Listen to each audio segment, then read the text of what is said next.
हिंदी में यूपीएससी की तैयारी से संबंधित प्रोग्राम्स को देखने के लिए सब्सक्राइब करें स्टडी IQIAS हिंदी। हेलो दोस्तों, मैं मनोज कुमार आज आप लोग के साथ में एक बेहद ही बेहतरीन और गंभीर मुद्दे पर मैं बात करने जा रहा हूं। एक ऐसा मुद्दा जो आप लोग सोच भी नहीं सकते हैं। पेरियार को हम सब लोग में से ऐसा कौन है जो नहीं जानता। जिसको दक्षिण भारत के बारे में थोड़ा बहुत भी पता है वो पेरियार ईवी रामास्वामी नायकर को बहुत अच्छे तरीके से जानता है। इरोड वेंकटप्पा रामास्वामी, जो कि तमिल क्षेत्र मद्रास प्रेसिडेंसी के रहने वाले और तमिल संस्कृति के वाहक, रक्षक और सामाजिक समानता के समर्थक, यानी कि प्रगतिशील विचारों के समर्थक, ऐसे व्यक्ति। अगर उस व्यक्ति ने एक बार बड़ी अच्छी बात कही थी या कह लीजिए कि बहुत बुरी बात कही थी, दोनों आपको समझ सकते हो। और वो बात क्या थी? बात थी कि अपनी ही तमिल भाषा को उन्होंने बर्बर कहा। बर्बर यानी कि ऐसी भाषा जो प्राचीन समय की है, ऐसी भाषा जो हमारे किसी काम की नहीं है, ऐसी भाषा जो आदिम लोगों की है, ऐसी भाषा उन्होंने कहा, जिसको लेकर के एक अच्छा खासा डिबेट खड़ा हुआ, अच्छा खासा विवाद हुआ। बहुत सारे लोगों ने नाराजगी व्यक्त की। अब कहोगे कि सर इस समय इस बात पर चर्चा करने की क्या जरूरत है, यह तो बहुत पुरानी बात है। बात यह है कि लोगों को नहीं पता है अभी तक कि उन्होंने अपनी भाषा की बुराई की थी, लोगों को नहीं पता। और अभी हाल ही में उनके इस विचार को लेकर के अच्छा खासा एक चर्चा आयोजित की गई। कई बहुत बड़े बड़े विद्वान, देश विदेश के विद्वान बैठे, उस पर उन्होंने विचार विमर्श किया पेरियार के विचारों को लेकर के, कि आखिर उनके विचारों का, इस विचार का मतलब क्या था, क्या कंसेप्ट था, क्या किस तरह की चीजें थी, और ये आज के समय में कितना प्रासंगिक है, कितना नहीं है, और उस विचार को लेकर के जो उन्होंने तमिल भाषा का विरोध किया उसकी कितनी प्रासंगिकता है। इसीलिए यह मुद्दा अभी चर्चा में आया। अभी 3-4 दिन पहले एक बहुत अच्छा आर्टिकल मैं पढ़ रहा था, उसमें ये सब चीजों पर एक चर्चा की गई थी। तो मुझे लगा कि क्यों ना मैं आप लोगों के साथ में इस विचार को साझा करूं, क्योंकि लोग नहीं जानते हैं कि उन्होंने अपनी भाषा की बुराई की, उनके अपने लोगों ने उनका विरोध किया, जो कि उनको बहुत मानते हैं और आज भी बहुत ज्यादा मानते हैं। समझ लीजिए कि दक्षिण भारत की, तमिलनाडु की पूरी जो राजनीति है, पूरा जो सामाजिक व्यवस्था है, उनकी जो पूरी की पूरी सांस्कृतिक व्यवस्था है, पेरियार के चारों तरफ घूमती है। पेरियार के चारों तरफ आज की डेट में देखोगे तो वहां पर 2 पार्टियां आपको दिखाई देती हैं, DMK और AIDMK। ये कंडीशन ये है कि ये दोनों पार्टियां उनके अपने ही दल से, उनके अपने ही संगठन से निकली हुई पार्टियां हैं, एक तरीके से मान के चलना। एक बहुत बड़ी बात है यह। तो चलिए आज हम इस चीज को समझने की कोशिश करेंगे कि आखिर उन्होंने अपनी भाषा की बुराई क्यों की, किस तरीके से की, क्या बात की। तो देखिए, सबसे पहले मैं आपको चर्चा करना चाहता हूं, पहले थोड़ा सा एक लाइन में समझ लीजिएगा। पेरियार ईवी रामास्वामी नायकर एक ऐसे व्यक्ति जिन्हें हम इरोड वेंकटप्पा रामास्वामी कहते हैं, समृद्ध व्यापारी थे, उच्च जाति के थे, लेकिन निम्न जाति के समर्थन में इन्होंने बड़ा आंदोलन छेड़ा था। एक अच्छा खासा आंदोलन। 1879 में इनका जन्म हुआ और 1973 में इनकी डेथ हुई थी। ठीक है, अच्छे खासे परिवार के हैं, अच्छा खासा बिजनेस है, सारी चीजें हैं और उच्च जाति के हैं, तो कोई परेशानी इनके जीवन में नहीं थी। खूब इन्होंने अपने घर में धार्मिक जो गतिविधियां हैं उनको खूब देखा, सारी चीजें की। कुल मिलाकर के अच्छी शिक्षा इन्होंने प्राप्त की, और शिक्षा प्राप्त करने के साथ साथ सबसे बड़ी चीज थी कि अपने क्रांतिकारी या कह लिए तीक्ष्ण बुद्धि की वजह से उन्होंने बहुत कुछ हासिल किया। बात दोस्तों, घटना है सन 1904 की, जब वो केवल और केवल एक, कहा जाए कि तीर्थयात्री के रूप में, श्रद्धालु के रूप में काशी गए थे। और काशी में उन्होंने जो घटना देखी वो ये थी कि वहां पर मुफ्त में भोजन दूसरों को कराया जा रहा था, मुफ्त में भोजन, और वो भोजन गैर ब्राह्मणों के लिए नहीं था, केवल ब्राह्मणों के लिए था। तब उन्होंने धर्म और जाति के बीच में जो भेदभाव था उसके विरुद्ध सोचने का उनको मौका मिला। अब ये मत कहिएगा कि सर वहीं पे क्यों सोचा, ऐसी व्यवस्था तो दक्षिण भारत में भी थी, बिल्कुल हो सकती है, लेकिन वहां पे उन्होंने ज्यादा नजदीक से देखा कि इस तरह का भेदभाव है। तो कंडीशन ये है कि गए तो एक श्रद्धालु के तौर पर, लौटे एक तर्कशील व्यक्ति के तौर पर, और उसके बाद उन्होंने इस चीज को लेकर के अपने दिमाग में विचार बनाना शुरू किया और एक विशेष परिस्थिति का निर्माण करने की कोशिश की। और ये वो समय था सन 1900 से लेकर के 1947 के बीच का समय, जिसमें देश में आजादी का आंदोलन बहुत तेजी से बढ़ रहा था। और आजादी की लड़ाई इस समय दो स्तर पर चल रही थी। एक बाह्य स्तर पर अंग्रेजों से लड़ने के लिए, आजादी के लिए, और आंतरिक स्तर पर अपने देश में अपनी जाति व्यवस्था, ऊंच नीच के भेदभाव, सामाजिक असमानता के खिलाफ आंदोलन के तौर पर। यह हमने देखा भी है, पढ़ा भी है, दोनों जगह पर यह सारी चीजें चल रही थी कुल मिलाकर के, ध्यान रखना। लेकिन अगर इस संदर्भ में हम बात करें तो उन्होंने इसी कंटेस्ट में, आप विश्वास करेंगे कि उन्होंने कांग्रेस में प्रवेश किया 1919 से लेकर के 1925 तक। लेकिन वहां पर भी उन्होंने भेदभाव जब देखा कि निम्न जाति के लोगों के साथ भेदभाव होता है, तो उन्होंने कांग्रेस को छोड़ दिया और 1925 में दक्षिण भारत में जाकर के उन्होंने आत्मसम्मान आंदोलन की शुरुआत की। सेल्फ रेस्पेक्ट मूवमेंट, यह उनका खुद का आंदोलन था। उनका लक्ष्य था कि मनुष्य ही सर्वोच्च है, जाति व्यवस्था अस्वीकार्य है, अंतरजातीय विवाह को बढ़ावा देना चाहिए, अंधविश्वासों को दूर करना चाहिए। और उन्होंने कुडी आरशु नाम की एक पत्रिका का प्रकाशन भी किया। कुडी आरशु तमिल समाचार पत्रिका थी, उसको उन्होंने निकाला, जनता तक पहुंचाने की कोशिश भी की। और उसके बाद उन्होंने एक जस्टिस पार्टी का गठन भी किया उसी समय में। जस्टिस पार्टी यानी कि निम्न वर्ग के लोगों के लिए न्याय की पार्टी का कंसेप्ट। सन 1937 में जाकर के उन्होंने हिंदी भाषा के थोपने का भी विरोध किया, क्योंकि मद्रास प्रेसिडेंसी में हिंदी का अनिवार्य बनाने के लिए कंसेप्ट लाया गया था सी राजगोपालाचारी के माध्यम से। तब इन्होंने, सोचिएगा, सी राजगोपालाचारी, जिन्हें राजा जी कहते हैं, मद्रास के गवर्नर बने उस समय, और उस समय सोचिएगा उन्होंने हिंदी लगाने की कोशिश की, तो इन्होंने सबसे पहले हिंदी का विरोध किया और लाखों लोगों को संगठित किया, लाखों लोगों को आंदोलन के लिए प्रेरित किया, और उसमें कई सारे लोगों की जान भी गई थी। और इस घटना की सोचिए राष्ट्रीय अंतर्राष्ट्रीय स्तर पर बहुत बड़ी कवरेज मिली थी, और तब से यह सोचिएगा कि इन्होंने एक बड़ा नाम खड़ा किया। उसी समय इन्होंने डीके नाम से एक पार्टी का गठन किया, जस्टिस पार्टी आगे जाकर के डीके के नाम से कन्वर्ट हो गई, एक तरीके से द्रिविड़ कड़गम कहते हैं इसको। राजनीतिक सामाजिक संगठन के तौर पर एक राजनीतिक, टिपिकल राजनीतिक पार्टी नहीं थी, जिसमें था कि ईश्वर की जो अवधारणा है उसको, अस्तित्व को नकार देना, ठीक ना, आर्यवाद का विरोध करना, जाति मुक्त समाज का निर्माण करना, और लैंगिक समानता को बढ़ावा देना, यानी सभी प्रकार की समानता, यानी समाज की जितनी कुरीतियां हैं उनको दूर करने की उन्होंने बात कही। कुल मिलाकर के बात आती है इसके आगे, और यहीं से डीके से आगे जाकर के आप विश्वास करोगे कि जो आगे जाकर के इसके इनके सहयोगी थे अन्नादुरई, उन्होंने आगे जाकर के डीके पार्टी को, डीके संगठन को छोड़ करके अपना एक नया राजनीतिक संगठन बना लिया, द्रविड़ मुनेत्र कड़गम, यानी कि डीएमके। आप जानते ही हो, ठीक है ना। और इसका मतलब है कि दक्षिण भारत की पूरी राजनीति इसी से चलती है। अब ये तो था एक छोटा सा उनका बैकग्राउंड कि भाई उन्होंने क्या किया, किस तरह की विचारधारा थी, किन किन चीजों पर फोकस किया। बात आती है कि आखिर ये तमिल भाषा और बर्बर भाषा का कंसेप्ट क्या निकल के आया। तो देखिए, ये जो कंसेप्ट है दो चीजों को लेकर के है, एक भाषाई अस्मिता और दूसरा वैज्ञानिक तर्कवाद, कि उन्होंने बर्बर भाषा का विवाद क्यों खड़ा किया, क्यों यह सब स्टेटमेंट दिया, उन्होंने किस आधार पर स्टेटमेंट दिया।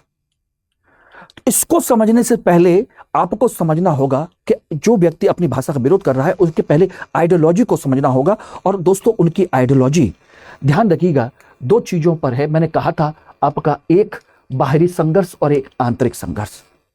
1900 से लेकर के सन 1947 तक जो भारत की राजनीति है, भारत की जो व्यवस्था है, भारत की जो समृद्धि है, सभ्यता है, उस समय दो चीजों से लड़ रही थी।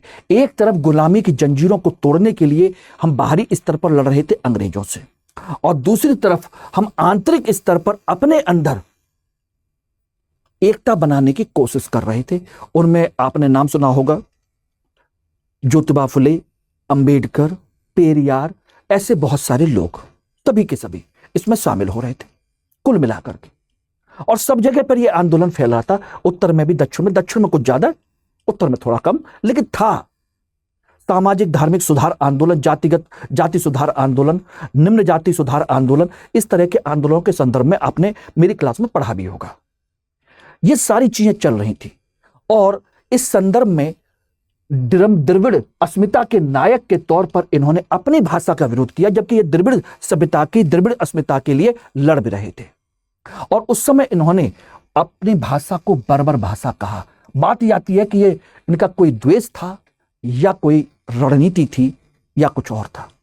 तो इसके संदर्भ में ध्यान दीजिएगा कि इनकी जो अवधारणा है पेरियार की, वो अवधारणा आप समझेंगे तो 5 चीजों को लेकर के है।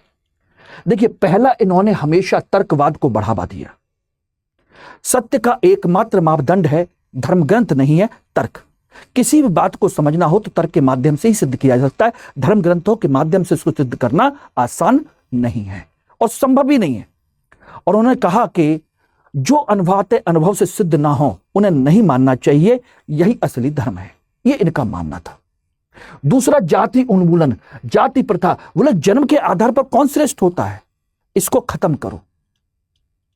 तीसरा, स्त्री मुक्ति, पितृसत्तात्मक भाषाई संरचनाओं का सबका अंत है। पितृसत्तात्मक संरचना यह गलत है, सबको बराबर का मौका मिलना चाहिए। जेंडर इक्वेलिटी, स्त्री पुरुष समानता की इन्होंने बात कही। यह बहुत प्रगतिशील तत्व हैं। चौथा, कहा जाए मानवतावाद, मानव कल्याण, भाषाई धार्मिक परंपरा, यह सब उसका एक हिस्सा है। मानवतावाद, क्योंकि मानव ही सब कुछ है। और वैसे भी देखा जाए तो हम अगर हिंदू धर्म परंपरा के अनुसार माने तो ईश्वर ने जो अवतार लिए वो मानव की रक्षा के लिए ही लिए थे। अपनी पूजा कराने के लिए वह नहीं आए थे, बल्कि मानवों की रक्षा करने के लिए ही उन्होंने जन्म दिया था। यानी कि इसका मतलब है कि मानवता ही सब कुछ है। धर्म का आधार ईश्वर नहीं है, मानव है। मानव सेवा ही ईश्वर की सेवा है। हम सब उसकी संतान है, अगर मानो तो। और अगला है उपयोगितावाद, परंपरा यदि दमनकारी है तो वो त्याज्य है। अगर ऐसी परंपरा जिससे मनुष्य का नाश होता हो, मानवता के लिए अच्छी ना हो, तो उसे त्याग देना चाहिए।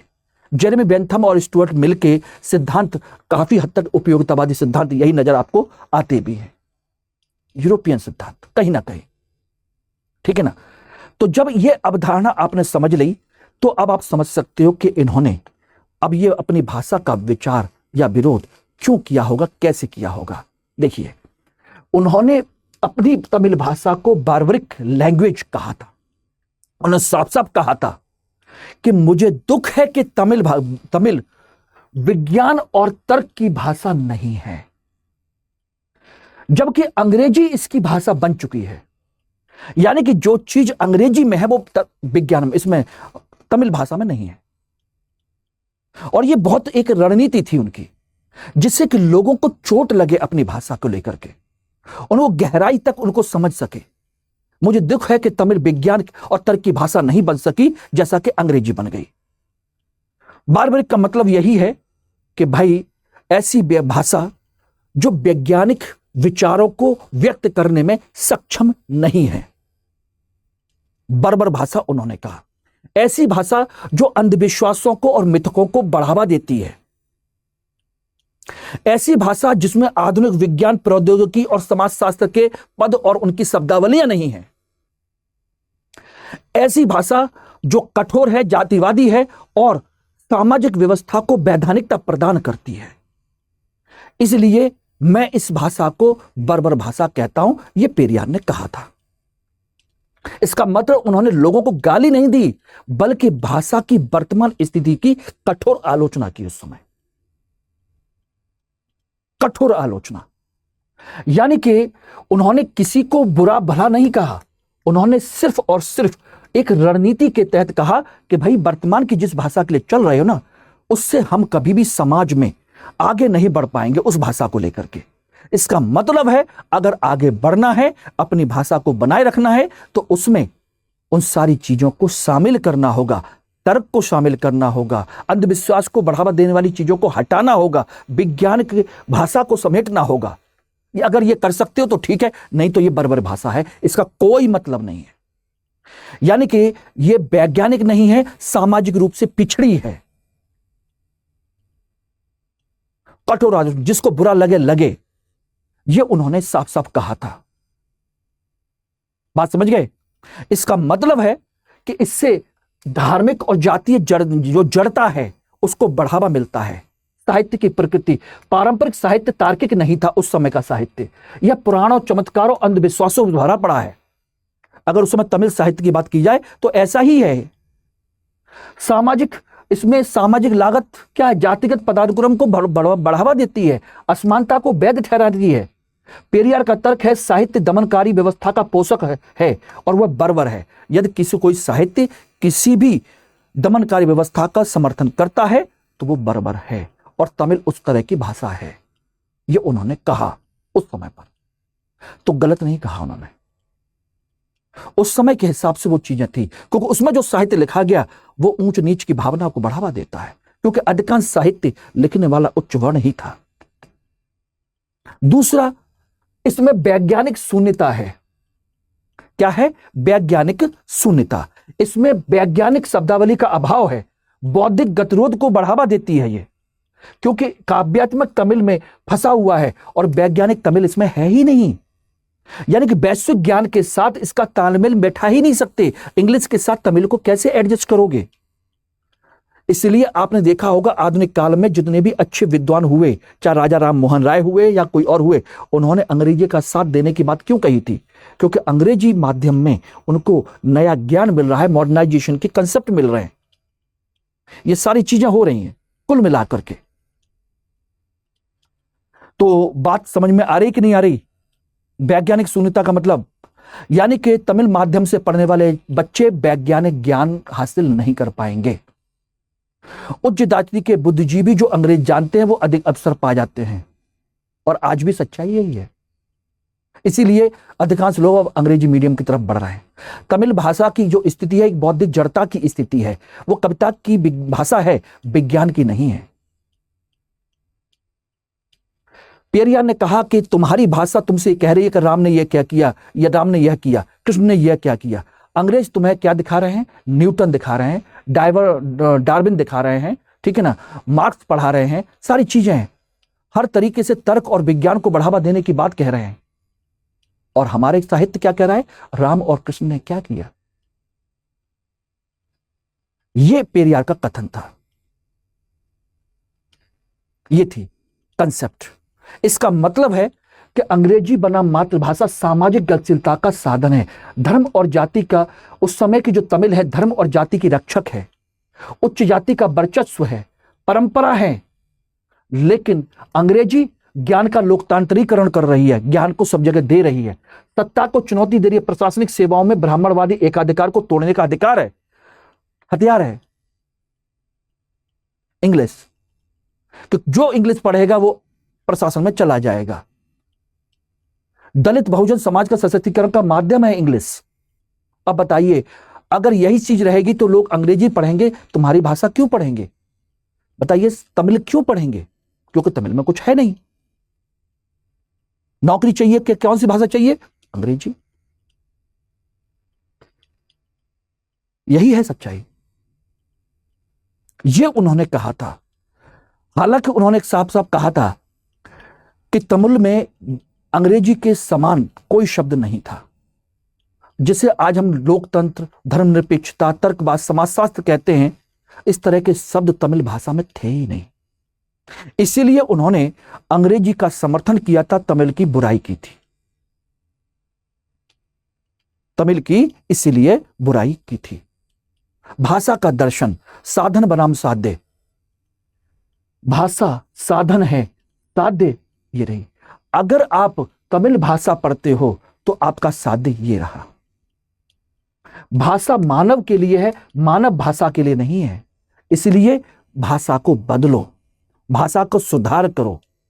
भाषा को एक जेल बनने से रोकना है, और पुरानी रूढ़ियां सुरक्षित रहती हैं, इसे समय के साथ बदलना चाहिए। अगर नहीं बदलोगे तो यहीं जाओगे।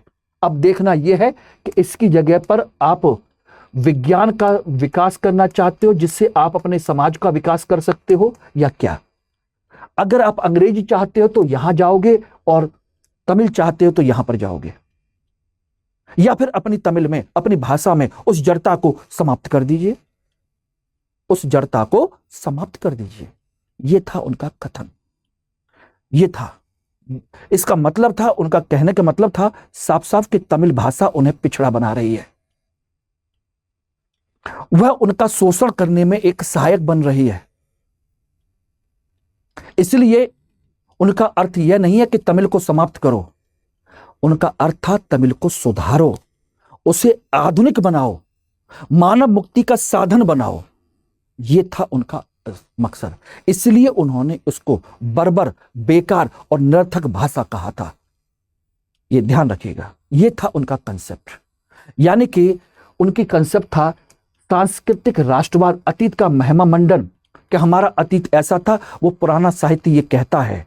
वास्तविक क्या है? वास्तविक हमें आज के समाज को बदलना है और उसके लिए हमें अपनी आधुनिक भाषा का विकास करना होगा। ये रहा, ये पेरियार का तर्क है। और वो तभी हो सकता है या तो अपनी भाषा को आधुनिक बना लीजिए, लोकतांत्रिक, तार्किक, वैज्ञानिक शब्दकोश को ढालिए, नहीं तो अंग्रेजी की तरफ बढ़ना पड़ेगा। और अंग्रेजी में वो काबिलियत है। इसका मतलब है कहीं ना कहीं मैकॉले ने जो कहा था पेरियार के अनुसार कि अंग्रेजी का इंग्लैंड की एक लाइब्रेरी के एक रैक में, एक उसके कॉर्नर में रखा हुआ साहित्य संपूर्ण भारतीय साहित्य से कहीं ज्यादा है। यह तो खैर उसकी सुप्रीमेसी के अकॉर्डिंग था कि वो अपनी इंग्लिश सुप्रीमेसी को शो करना चाहता था, बट सच्चाई काफी हद तक देखा जाए तो पूरे भारतीय संदर्भ में किस तरह की है वो तो वही जाने। लेकिन पेरियार ने जो कहा वो रास्ता, वो बात काफी हद तक सही है। और कहीं ना कहीं आज हम अपनी भाषा को आधुनिक नहीं बना पाए, इसी वजह से कहीं ना कहीं हम पिछड़े और मजबूरी में सभी लोगों को अंग्रेजी की तरफ बढ़ना पड़ रहा है। आज सोचिए एआई का जमाना है, आज सोचिएगा robotics, nano technology, science, space, तमाम तरह की चीजें, मशीन लर्निंग से लेकर के तमाम तरह की चीजें हम डेवलप कर रहे हैं। और ये शब्दकोश, ये सारी चीजें हमारी भाषा में रिसर्च ही नहीं हो रही, ये सब इंग्लिश में रिसर्च हो रहा है, दूसरी अदर लैंग्वेज में रिसर्च हो रहा है। अगर ये अपनी हमारी रीजनल लैंग्वेज में रिसर्च हो जाए, हमारी इंडियन लैंग्वेज में रिसर्च हो, उसमें हम इसको कन्वर्ट करें तो हम बहुत आगे बढ़ सकते हैं, बहुत आगे बढ़ सकते हैं। यही है तो उनका कहना था। सीधा सीधा संगम साहित्य जो था तमिल भाषा का लिखा हुआ, अहम पुरम और तमाम सारी जो चीजें हैं, ये पुरानी समृद्धि की विरासत की उन्होंने अनदेखी की, पुरानी विरासत की, इसमें कोई शक नहीं है। बर्बर शब्द का प्रयोग अपमानजनक और सामान्यीकरण उन्होंने कर दिया था। लेकिन समर्थन में यह कह सकते हैं इस भाषा का अपमान नहीं था, बल्कि उसमें छिपी हुई दमनकारी परंपराओं पर प्रहार था, क्योंकि वो तमिल भाषा, तमिल संस्कृति छुआछूत, ऊंच नीच, भेदभाव, जातिवाद को बढ़ावा देती थी, इसलिए उस पर विरोध किया, वो उसको सुरक्षा देती थी।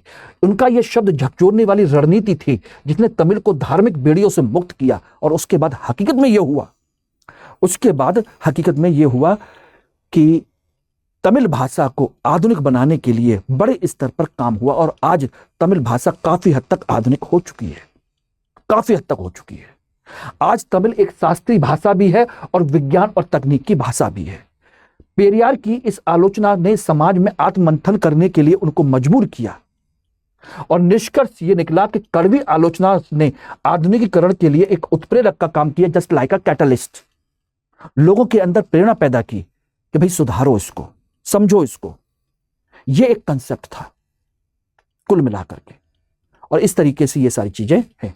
तो दोस्तों आज की क्लास आपको कैसी लगी जरूर बताइएगा, क्योंकि मैं चाहता हूं कि इस तरह के जो वीडियोस हैं, इस तरह के जो डिबेटेबल इश्यूज हैं, जो आपके अच्छे ज्ञानवर्धन कर सकते हैं, जो आपको निबंध में बहुत बड़ी सहायता कर सकते हैं, इंटरव्यू में आपकी बात को कहने का एक अच्छा मौका दे सकते हैं, आपके व्यक्तित्व को बढ़ा कर सकते हैं, तो आप इस तरह के वीडियोस को ज्यादा से ज्यादा लाइक करें, शेयर करें और सब्सक्राइब भी करें, दूसरों तक पहुंचाएं इनको। देखिए इसका मकसद यूट्यूब चैनल की ग्रोथ नहीं है, इसका मकसद है कि मैं अपना ज्ञान, अपनी नॉलेज आप लोगों तक पहुंचाना चाहता हूं, उसको ढंग से सुने।